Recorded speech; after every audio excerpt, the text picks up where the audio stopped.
Every morning, you wake up and interact with technologies that could shut down your bank account, disable your car, or monitor your every conversation. The companies that built these systems have the power to influence elections, crash economies, and even start wars. Most people assume this power belongs to American tech giants or Chinese state corporations.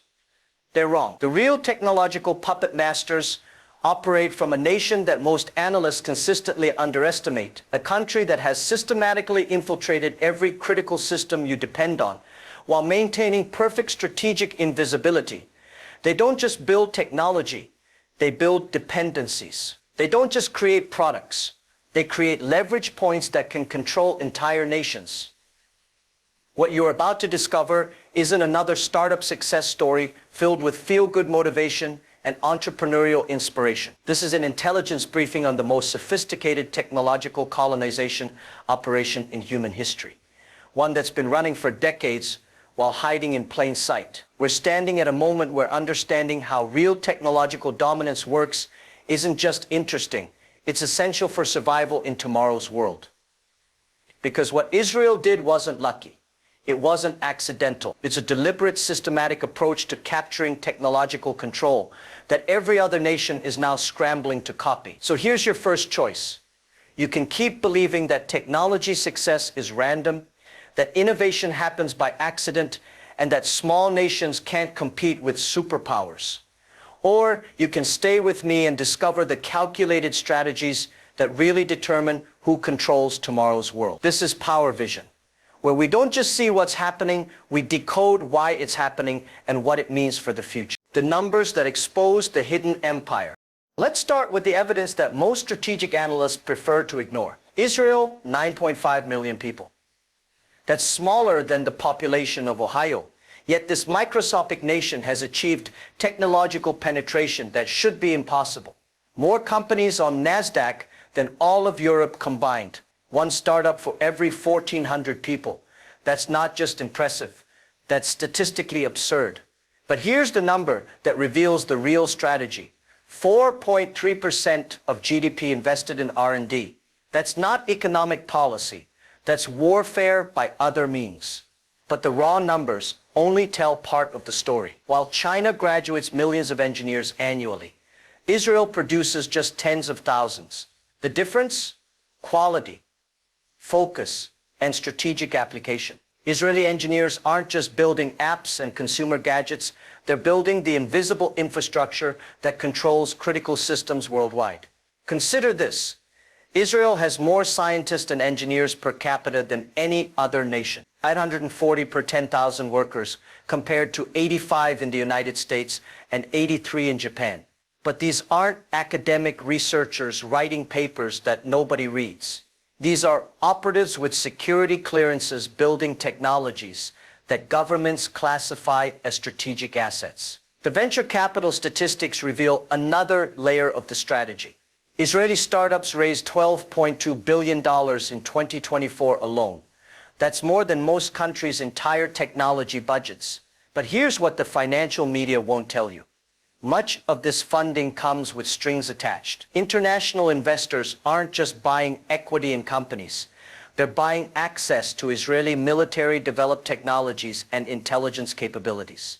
When a nation dedicates nearly double the global average to research and development, they're not just building businesses, they're building strategic advantage. They're creating technological dependencies that will control other nations for decades. Now here's a critical question. Do you want to be the nation that controls these dependencies, or the one that depends on others for survival? Because there are only two positions in tomorrow's world: those who shape the game and those who play by rules they didn't write. And here's what makes this truly strategic. Israel didn't start with Silicon Valley's advantages. No venture capital ecosystem, no inherited tech industry, no natural resources. They built technological dominance from nothing but pure strategic thinking and a willingness to weaponize every constraint they faced. The military-industrial complex that actually works. Here's what traditional analysis misses about Israeli innovation. It's not civilian entrepreneurship that drives their success. It's the most sophisticated military to civilian technology transfer system ever created. Unit 8200, Israel's cyber intelligence division, isn't just training soldiers. They're mass producing the world's most advanced cybersecurity experts. While other nations teach computer science in universities, Israel teaches it in live combat environments, where failure means national security breaches. These aren't students writing theoretical code. They're operatives building real systems to penetrate real networks, defend against real attacks, and solve real problems with immediate consequences. When they complete military service, they don't just enter the tech industry, they revolutionize it with capabilities no civilian education can replicate. But Unit 8200 is just the tip of the iceberg. Israel operates dozens of specialized technical units that most intelligence analysts have never heard of. Unit 881 develops electronic warfare systems that can disable enemy communications. The C4I Corps builds command and control technologies that coordinate complex military operations. Talpiot, an elite program that combines physics, mathematics, and computer science, produces what are essentially weaponized academics. Each unit operates as a de facto graduate school for technologies that won't appear in civilian markets for another decade. Students, because that's really what they are, work on problems that Silicon Valley companies pay hundreds of millions to solve, except they're doing it at age 19 with access to classified intelligence and unlimited budget. The transition from military to civilian technology isn't accidental, it's systematic. Israel deliberately structures military service to create a pipeline of technically trained entrepreneurs who understand both advanced technology and strategic thinking. This isn't coincidence. It's industrial policy disguised as national defense. Consider the track record. Checkpoint Software was founded by Unit 8200 veterans. So was Palo Alto Networks' Israeli operation, CyberArk, Imperva, Uranus. The list of cybersecurity companies founded by Israeli military veterans reads like a who's who of global information security. But here's the deeper strategic element. These companies don't just happen to excel at cybersecurity because their founders had good training. They excel because they understand threat landscapes, attack methodologies, and defensive strategies from actual intelligence operations. Their competitive advantage isn't just technical skill, it's operational intelligence about how cyber warfare actually works. The result? A constant supply of founders who can build not just successful companies, but companies that control critical technological infrastructure worldwide. Stop for a moment and ask yourself, are you building skills that create dependency in others, or are you developing dependencies on others? Because in the next decade, this difference will determine whether you're predator or prey in the global economy. The immigration weapon. How to steal another nation's brainpower. In the 1990s, while other nations worried about immigration costs and cultural integration, Israel executed one of the most brilliant strategic moves in modern history. When the Soviet Union collapsed, they didn't just accept refugees, they systematically extracted the most valuable human capital from a collapsing superpower. Nearly 1 million Soviet immigrants, but not ordinary immigrants, engineers, mathematicians, scientists, researchers trained in one of the world's most technically rigorous systems. Israel essentially performed the largest brain drain operation in history, taking the intellectual capital that had built Soviet technological capabilities and redirecting it toward Israeli strategic goals. The numbers tell the story. Between 1989 and 2006, nearly 10,000 scientists and 50,000 engineers emigrated from the former Soviet Union to Israel. These weren't desperate refugees, they were strategic assets. Many held advanced degrees in physics, mathematics, computer science, and engineering from institutions like Moscow State University and the Leningrad Polytechnic Institute. But here's what makes this immigration strategy truly sophisticated.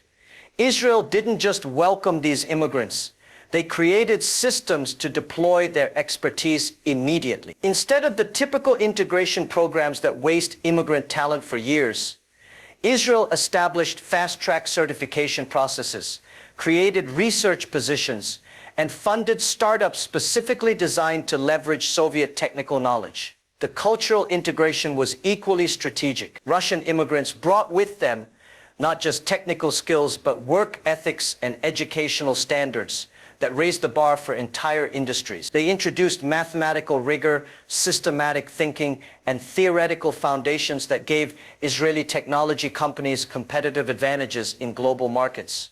Consider the impact.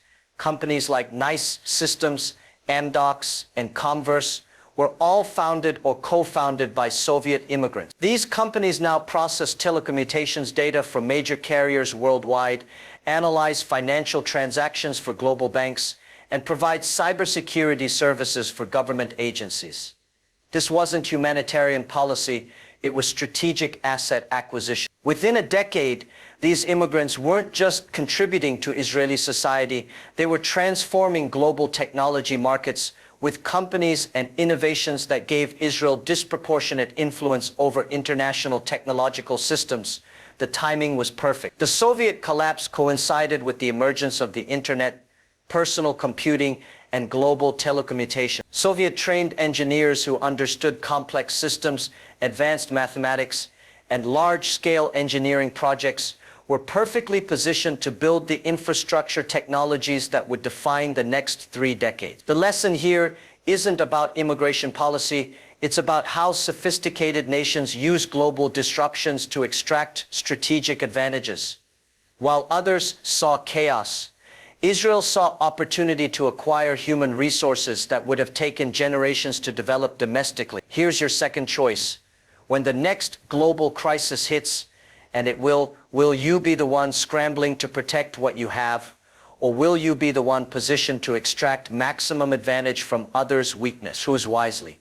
Because history isn't by those who prepare for chaos, not those who hope for stability. Government investment that creates dependencies.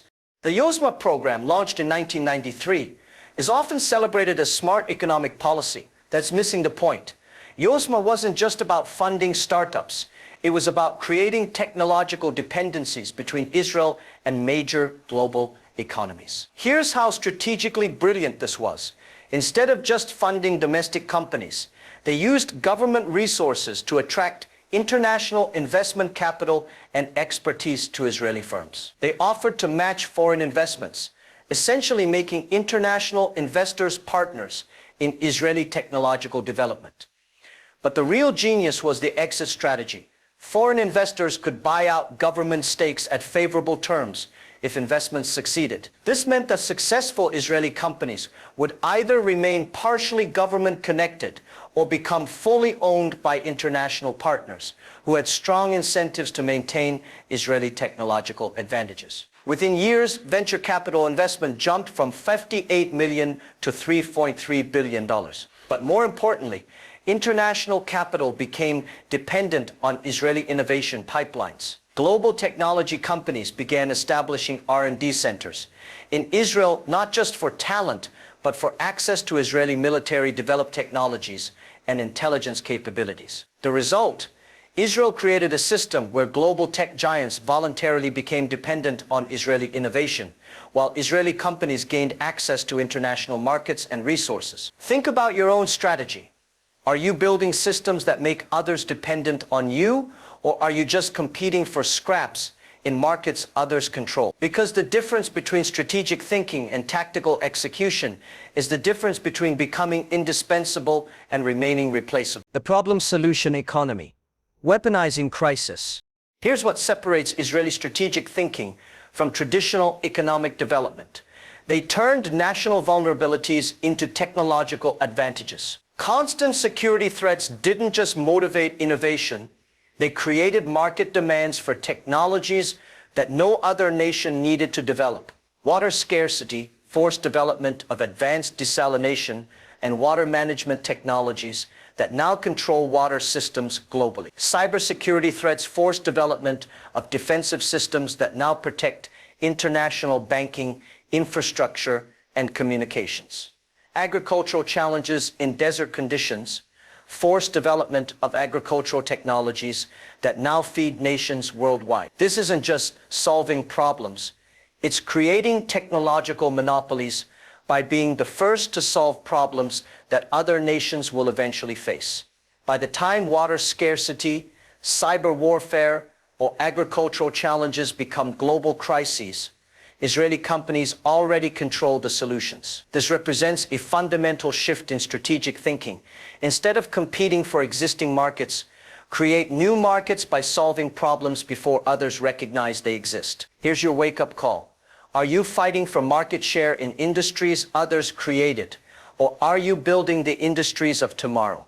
Because followers fight for pieces of existing pies, while leaders bake entirely new ones. The global technology infrastructure play. The most sophisticated aspect of Israeli strategy isn't visible in startup statistics or economic reports. It's the systematic penetration of global technology infrastructure through companies that most people have never heard of but can't live without. Checkpoint Software controls cybersecurity for major corporations worldwide. Mobile, before Intel's acquisition, controlled collision avoidance systems in millions of vehicles globally. Waze, before Google's acquisition, controlled navigation data for hundreds of millions of users. Israeli companies don't just participate in technology markets, they control critical infrastructure that other nations depend on. But here's the strategic element.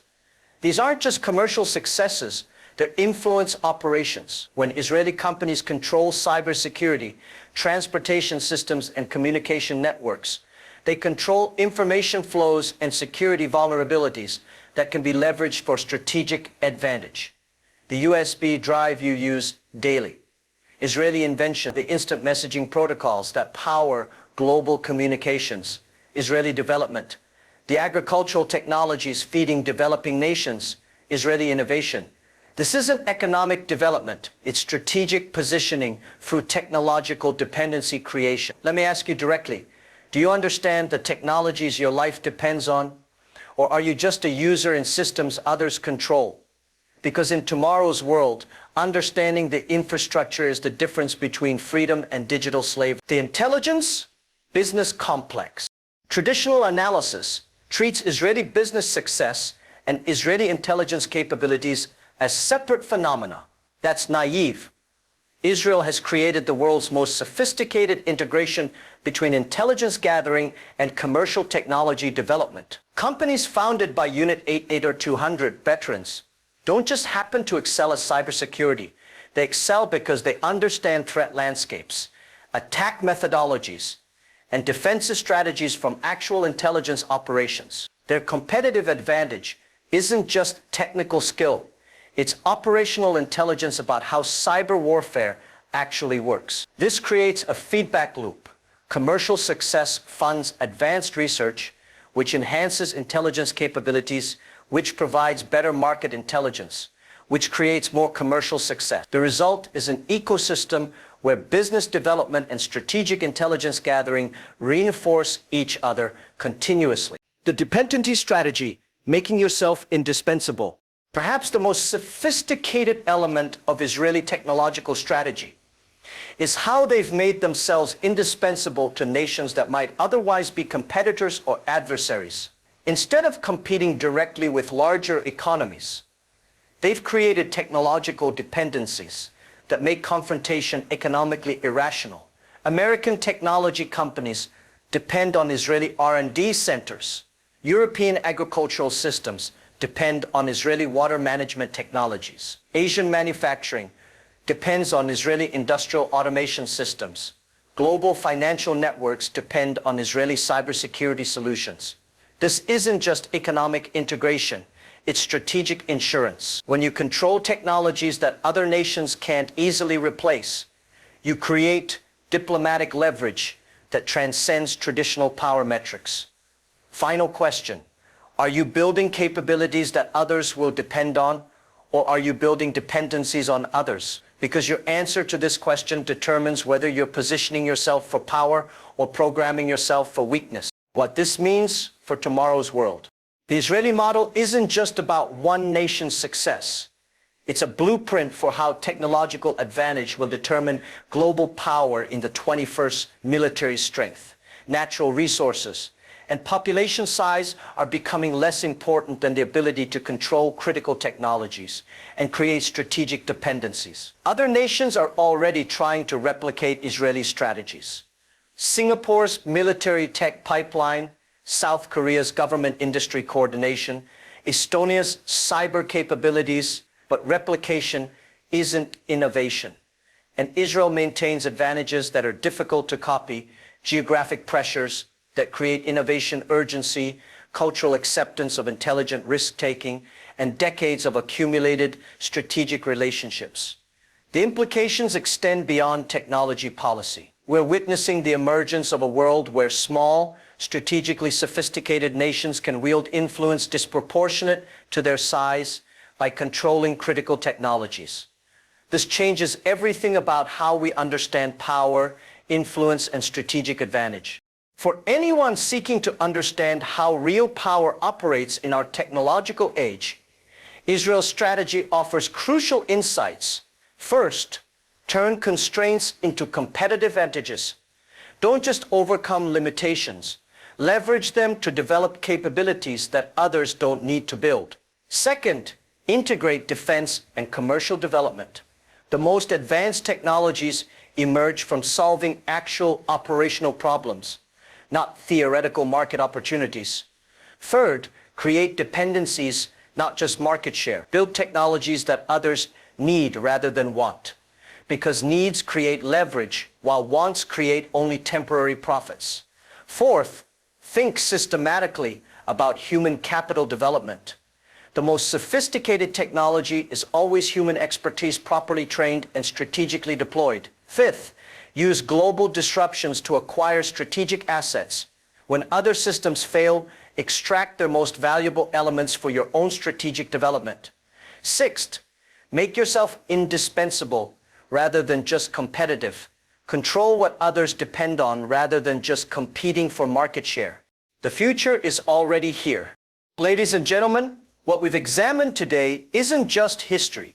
It's the blueprint for how power will work in tomorrow's world. Israel didn't just build a successful economy, they built a strategic technology empire that influences global systems while remaining largely invisible to traditional power analysis. The lesson isn't just about technology development, it's about how strategic thinking, systematically applied over decades, can create influence that transcends traditional measures of national power. As we move into an era where technological control determines geopolitical influence, understanding how Israel built their strategic advantages becomes essential for anyone seeking to navigate tomorrow's world effectively. Thank you for investing your time in understanding the strategic patterns that really shape our world.